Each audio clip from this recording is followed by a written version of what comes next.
Kejadian pasal 24 isinya, hamba Abraham pergi ke Nahor untuk mencarikan istri bagi Ishak. Dia bertemu Ribka di dekat sumur. Dia kembali bersamanya dan menikahi Ishak. Ayat 1. Adapun Abraham telah tua dan lanjut umurnya, serta diberkati Tuhan dalam segala hal. Ayat 2. Berkatalah Abraham kepada hambanya yang paling tua dalam rumahnya, yang menjadi kuasa atas segala kepunyaannya. Katanya, baiklah letakkan tanganmu di bawah pangkal pahaku. Ayat 3.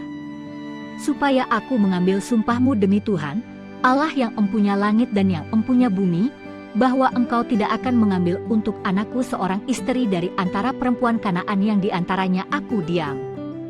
Ayat 4. Tetapi engkau harus pergi ke negeriku dan kepada sanak saudaraku untuk mengambil seorang istri bagi Ishak, anakku. Ayat 5. Lalu berkatalah hambanya itu kepadanya, mungkin perempuan itu tidak suka mengikuti aku ke negeri ini, haruskah aku membawa anakmu itu kembali ke negeri dari mana tuanku keluar? Ayat 6. Tetapi Abraham berkata kepadanya, awas, jangan kau bawa anakku itu kembali ke sana. Ayat 7.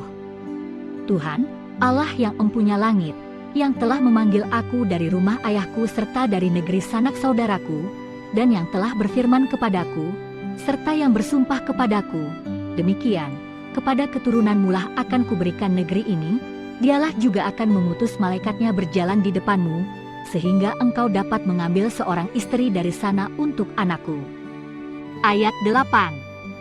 Tetapi jika perempuan itu tidak mau mengikuti engkau, maka lepaslah engkau dari sumpahmu kepadaku ini, hanya saja, janganlah anakku itu kau bawa kembali ke sana.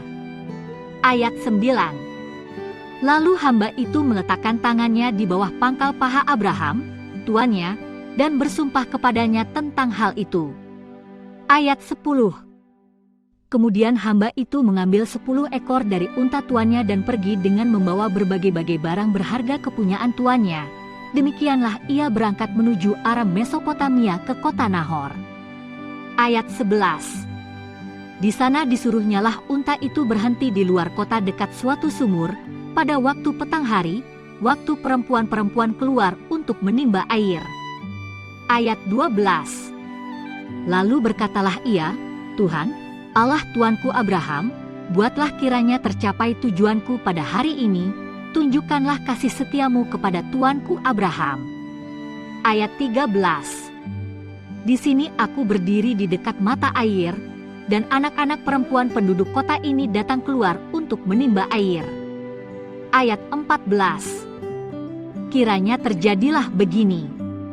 Anak gadis, kepada siapa aku berkata, tolong miringkan buyungmu itu, supaya aku minum, dan yang menjawab, minumlah, dan unta-untamu juga akan kuberi minum, dialah kiranya yang kau tentukan bagi hambamu, Ishak. Maka dengan begitu akan kuketahui, bahwa engkau telah menunjukkan kasih setiamu kepada tuanku itu. Ayat 15. Sebelum ia selesai berkata, maka datanglah Ribka, yang lahir bagi Betuel, anak laki-laki Milka, istri Nahor, saudara Abraham. Buyungnya dibawanya di atas bahunya. Ayat 16. Anak gadis itu sangat cantik parasnya, seorang perawan, belum pernah bersetubuh dengan laki-laki. Ia turun ke mata air itu dan mengisi buyungnya, lalu kembali naik. Ayat 17. Kemudian berlarilah hamba itu mendapatkannya serta berkata, tolong beri aku minum air sedikit dari buyungmu itu. Ayat 18.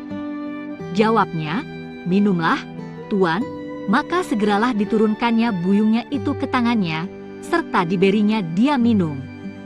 Ayat 19. Setelah ia selesai memberi hamba itu minum, berkatalah ia, baiklah untuk unta-untamu juga kutimba air, sampai semuanya puas minum. Ayat 20. Kemudian segeralah dituangnya air yang dibuyungnya itu ke dalam palungan, lalu berlarilah ia sekali lagi ke sumur untuk menimba air dan ditimbanyalah untuk semua unta orang itu. Ayat 21. Dan orang itu mengamat-amatinya dengan berdiam diri untuk mengetahui apakah Tuhan membuat perjalanannya berhasil atau tidak. Ayat 22.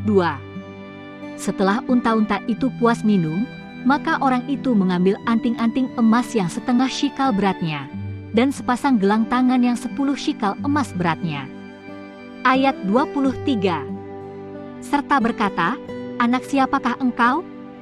Baiklah katakan kepadaku, adakah di rumah ayahmu tempat bermalam bagi kami?"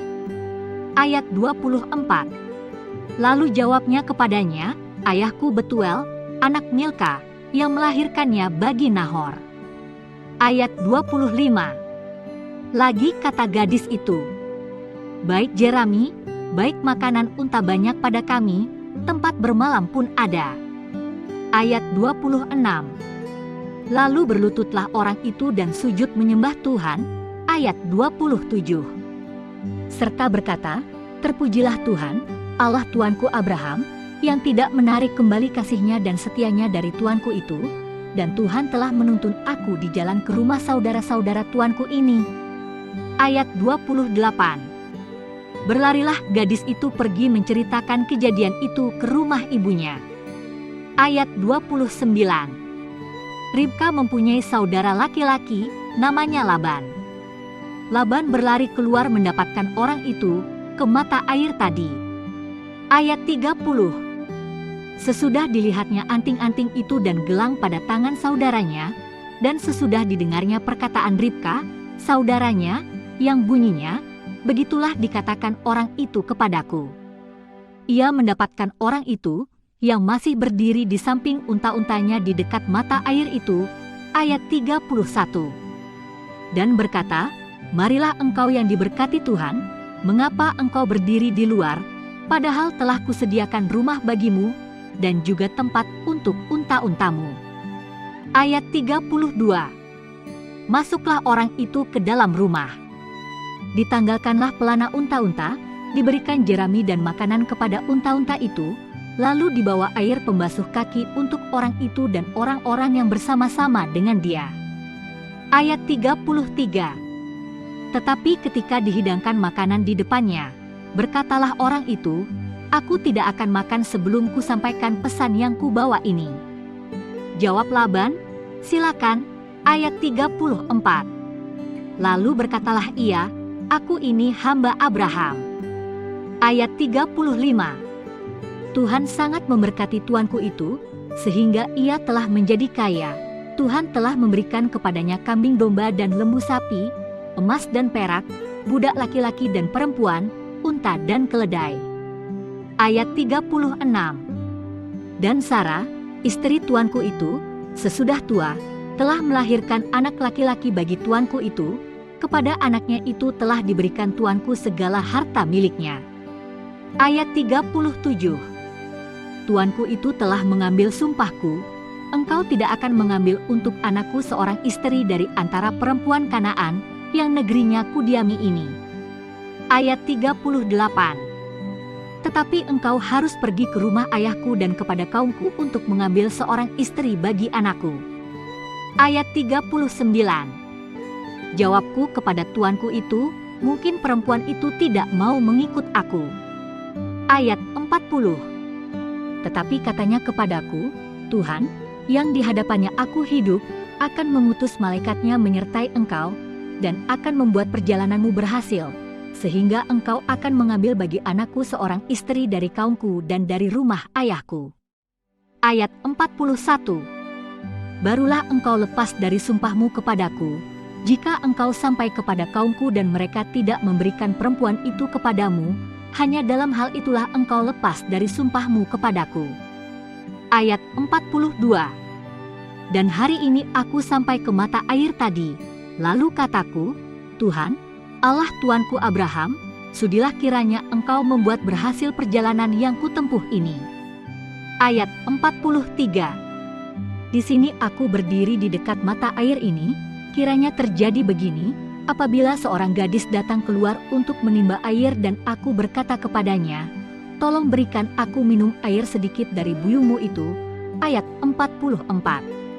Dan ia menjawab, minumlah, dan untuk unta-untamu juga akan kutimba air, dialah kiranya istri yang telah Tuhan tentukan bagi anak tuanku itu. Ayat 45. Belum lagi aku habis berkata dalam hatiku, Ribka telah datang membawa buyung di atas bahunya, dan turun ke mata air itu, lalu menimba air. Kataku kepadanya, tolong berikan aku minum. Ayat 46. Segeralah ia menurunkan buyung itu dari atas bahunya serta berkata, minumlah, dan unta-untamu juga akan kuberi minum. Lalu aku minum, dan unta-unta itu juga diberinya minum. Ayat 47. Sesudah itu aku bertanya kepadanya, anak siapakah engkau? Jawabnya, ayahku Betuel anak Nahor yang dilahirkan Milka. Lalu aku mengenakan anting-anting pada hidungnya dan gelang pada tangannya. Ayat 48. Kemudian berlututlah aku dan sujud menyembah Tuhan, serta memuji Tuhan, Allah Tuanku Abraham, yang telah menuntun aku di jalan yang benar untuk mengambil anak perempuan saudara tuanku ini bagi anaknya. Ayat 49. Jadi sekarang, apabila kamu mau menunjukkan kasih dan setia kepada tuanku itu, beritahukanlah kepadaku, dan jika tidak, beritahukanlah juga kepadaku, supaya aku tahu entah berpaling ke kanan atau ke kiri. Ayat 50. Lalu Laban dan Betuel menjawab, semuanya ini datangnya dari Tuhan, kami tidak dapat mengatakan kepadamu baiknya atau buruknya. Ayat 51. Lihat, Ribka ada di depanmu, bawalah dia dan pergilah, supaya ia menjadi istri anak tuanmu, seperti yang difirmankan Tuhan. Ayat 52. Ketika hamba Abraham itu mendengar perkataan mereka, sujudlah ia sampai ke tanah menyembah Tuhan. Ayat 53. Kemudian hamba itu mengeluarkan perhiasan emas dan perak serta pakaian kebesaran, dan memberikan semua itu kepada Ribka, juga kepada saudaranya dan kepada ibunya diberikannya pemberian yang indah-indah. Ayat 54. Sesudah itu makan dan minumlah mereka, ia dan orang-orang yang bersama-sama dengan dia, dan mereka bermalam di situ. Paginya sesudah mereka bangun, berkatalah hamba itu, lepaslah aku pulang kepada tuanku. Ayat 55. Tetapi saudara Ribka berkata, serta ibunya juga, biarkanlah anak gadis itu tinggal pada kami barang 10 hari lagi, kemudian bolehlah engkau pergi. Ayat 56. Tetapi jawabnya kepada mereka, janganlah tahan aku, sedang Tuhan telah membuat perjalananku berhasil, lepaslah aku, supaya aku pulang kepada tuanku. Ayat 57. Kata mereka, baiklah kita panggil anak gadis itu dan menanyakan kepadanya sendiri. Ayat 58. Lalu mereka memanggil Ribka dan berkata kepadanya, maukah engkau pergi beserta orang ini? Jawabnya, mau. Ayat 59. Maka Ribka, saudara mereka itu, dan inang pengasuhnya beserta hamba Abraham dan orang-orangnya dibiarkan mereka pergi. Ayat 60. Dan mereka memberkati Ribka, kata mereka kepadanya, saudara kami, moga-moga engkau menjadi beribu-ribu laksa, dan moga-moga keturunanmu menduduki kota-kota musuhnya. Ayat 61. Lalu berkemaslah Ribka beserta hamba-hambanya perempuan, dan mereka naik unta mengikuti orang itu. Demikianlah hamba itu membawa Ribka lalu berjalan pulang. Ayat 62. Adapun Ishak telah datang dari arah sumur Lahairoi, ia tinggal di tanah Negeb. Ayat 63. Menjelang senja Ishak sedang keluar untuk berjalan-jalan di padang. Ia melayangkan pandangnya, maka dilihatnyalah ada unta-unta datang. Ayat 64. Ribka juga melayangkan pandangnya dan ketika dilihatnya Ishak, turunlah ia dari untanya. Ayat 65. Katanya kepada hamba itu, siapakah laki-laki itu yang berjalan di padang ke arah kita? Jawab hamba itu, dialah tuanku itu. Lalu Ribka mengambil telekungnya dan bertelekunglah ia. Ayat 66. Kemudian hamba itu menceritakan kepada Ishak segala yang dilakukannya. Ayat 67. Lalu Ishak membawa Ribka ke dalam kemah Sara, ibunya, dan mengambil dia menjadi istrinya. Ishak mencintainya dan demikian ia dihiburkan setelah ibunya meninggal. Klik di sini untuk lanjut ke Kejadian pasal 25 atau kembali ke pasal 23.